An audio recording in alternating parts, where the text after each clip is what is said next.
नमस्ते दोस्तों, जय श्री राम। श्री भक्तमाल ग्रंथ से, जो कि श्री नाभादास जी द्वारा लिखा गया है, हम एक और भक्त की कथा पढ़ रहे हैं, जमींदार कन्या की कथा।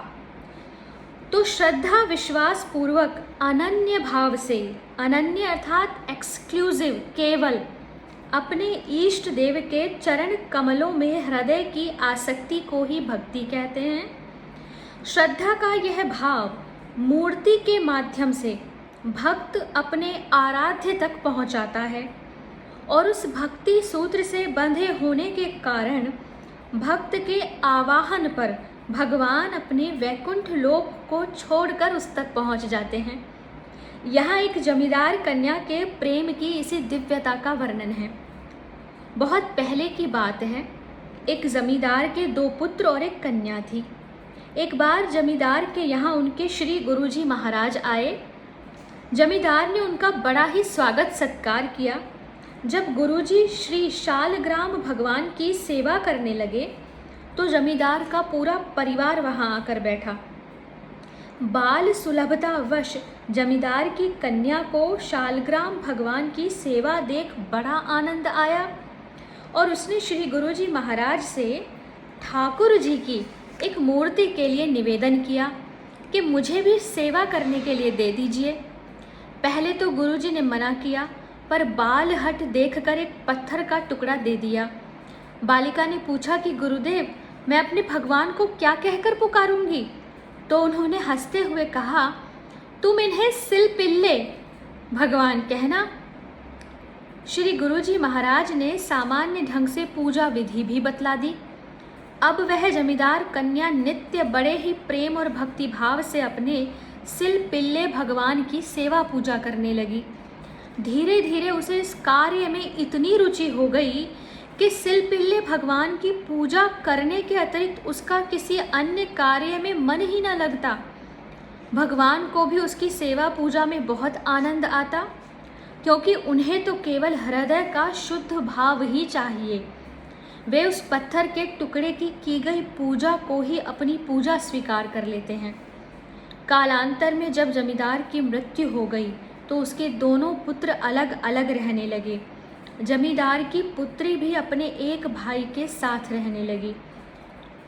उन दोनों भाइयों में बैर द्वेष इतना बढ़ा कि एक दिन छोटे वाले भाई ने बड़े भाई के घर पर कुछ लोगों को लेकर आक्रमण कर दिया और उसका सारा धन लूट लिया। और तो और वे लोग अपनी बहन का ठाकुर बटुआ भी उठा ले गए, जिसमें वह सिलपिल्ले भगवान को रखती थी।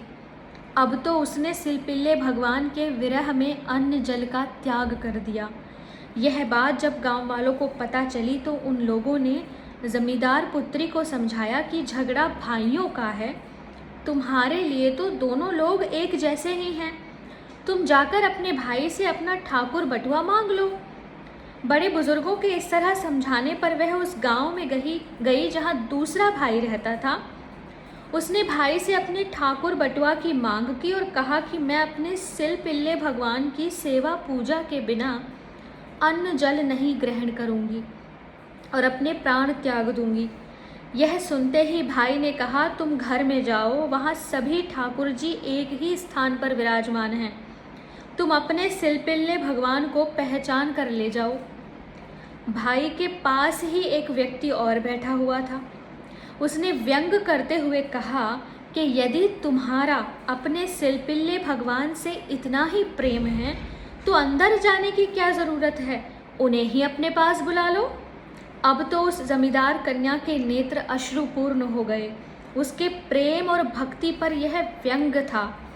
उस समय उसके हृदय में वे ही भाव उत्पन्न हुए जो ग्राह ग्रसित गजेंद्र या दुःशासन द्वारा अपमानित हो रही द्रौपदी के हृदय में उत्पन्न हुए थे।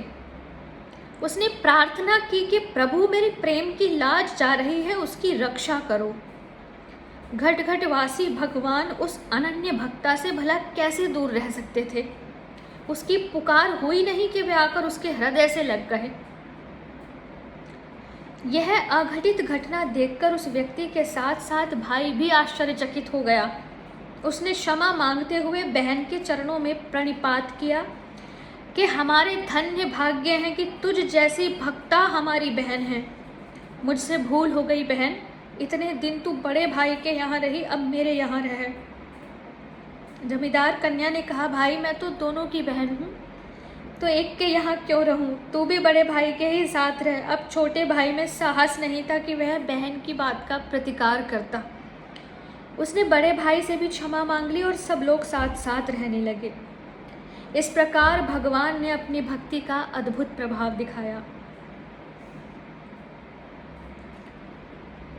बहुत सुंदर ये वृतांत कथा हमने पढ़ी और भगवान के भक्तों का चरित्र सुनते हैं तो भक्ति में विश्वास बढ़ता है।